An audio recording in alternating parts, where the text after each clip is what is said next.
And I don't think it's likely, but there's an attack that's going on right now, and it's Pakistan. Pakistan is another Muslim country with 160 million people, and they have nuclear weapons, and they have the means to deliver them. Now, back last summer in Chicago, there was a debate among the Democratic candidates, and Obama came out and said, I want to have the unilateral U.S. bombing of northwest Pakistan. Mrs. Clinton said, no, you don't want to do that.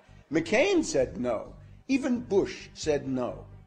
And now the U.S. is doing what Obama demanded. The U.S. is bombing northwest Pakistan, and indeed, the U.S. and NATO troops and the Afghan troops are preparing to invade Pakistan across the Afghan border. Now, why are they doing that?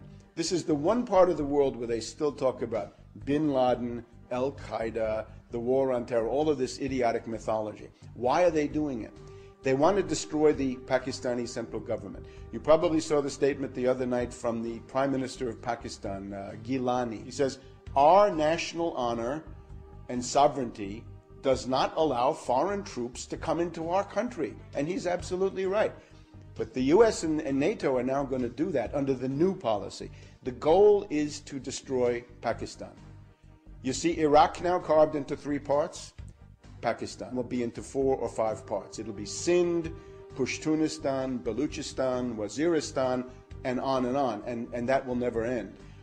That's the goal. Now, why are they doing that? Not so much because it's an Islamic country, although that does figure in, mainly because it's a potential ally of China. It's traditionally friendly to China, and under conditions of world crisis, Pakistan would tend to gravitate back towards China.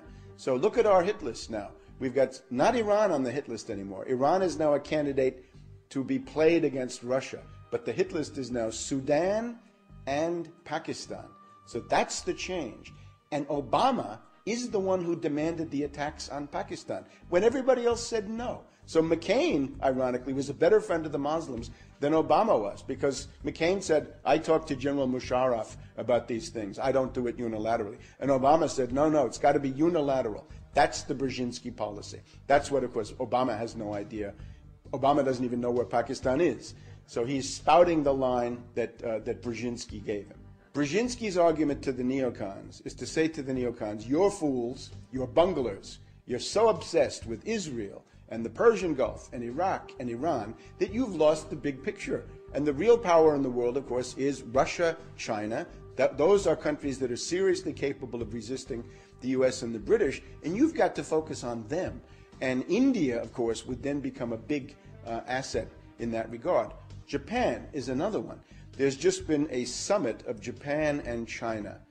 And the big question, of course, there was, would Japan become a staging area for the kinds of destabilizations of China that Brzezinski is planning? So the Japanese government, fortunately, has said no.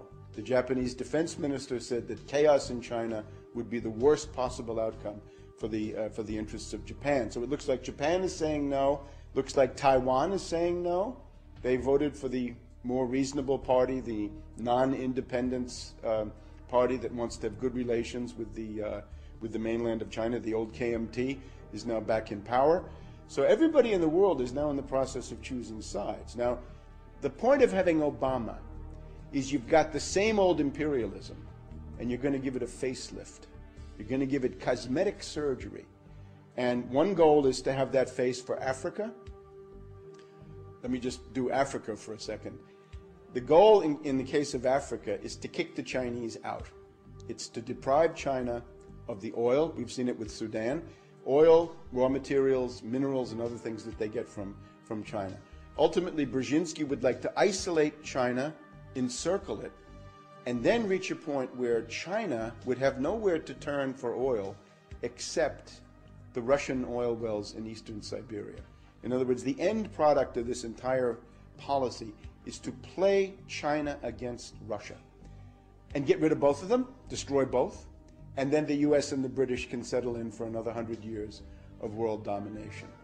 Now, there's also an angle for Europe, though. The idea, of course, is that with Bush or McCain, the U.S. is disliked, the policy is discredited, nobody wants to go along with this. The demagogy of Obama is that with this new face, somehow you can now get throngs and throngs of young dupes and individuals who have really no clue what they're doing to support this stuff.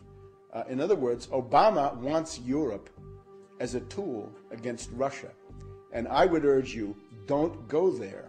Realize that that is what you're being offered, and don't do it. And if Obama comes from London to Paris to Berlin, it would be important for people to go out there and say, well, or not to go out there, say, we don't want any part of this. This is the policy that Brzezinski's been following.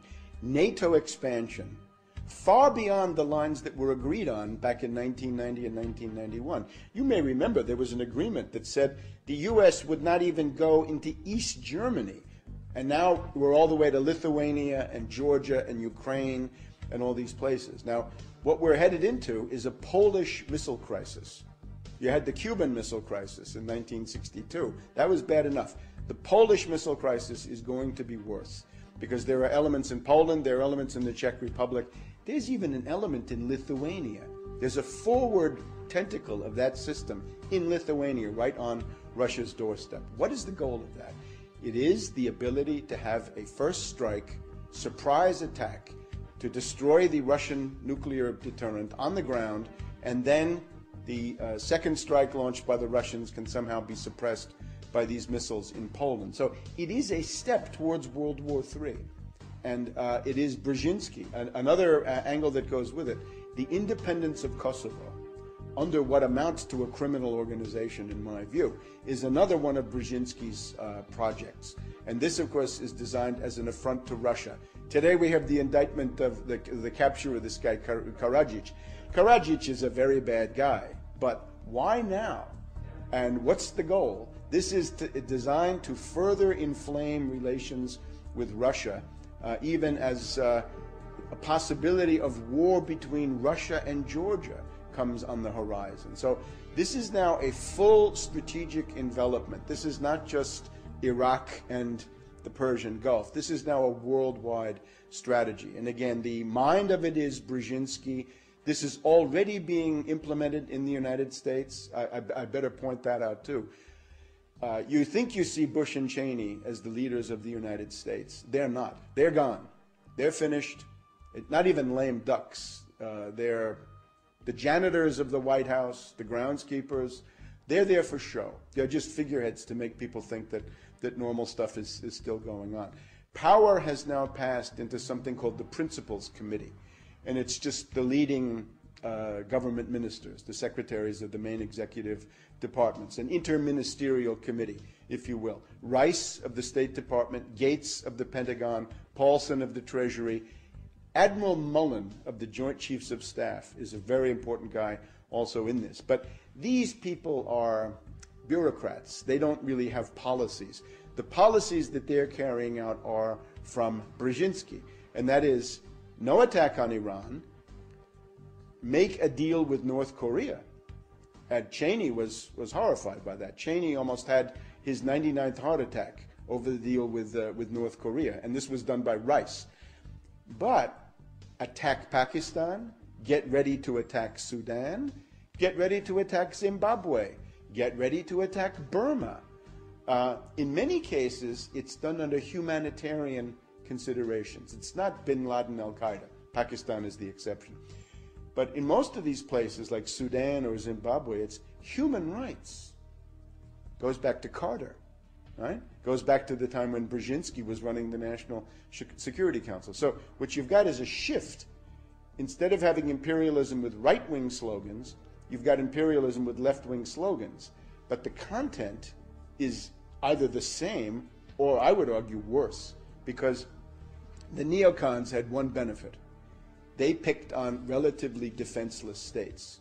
In other words, everybody knew there was no way that Iraq could strike the United States directly. It's not even easy to see how Iran could strike the U.S. directly. But when you get to Russia and China, that looks very different, doesn't it? Because now there are intercontinental ballistic missiles and H-bombs, and they can defend themselves, and they will. So the neocon game is over, but you can see that at least they had some limits to their insanity, whereas with Brzezinski, the insanity is essentially unlimited.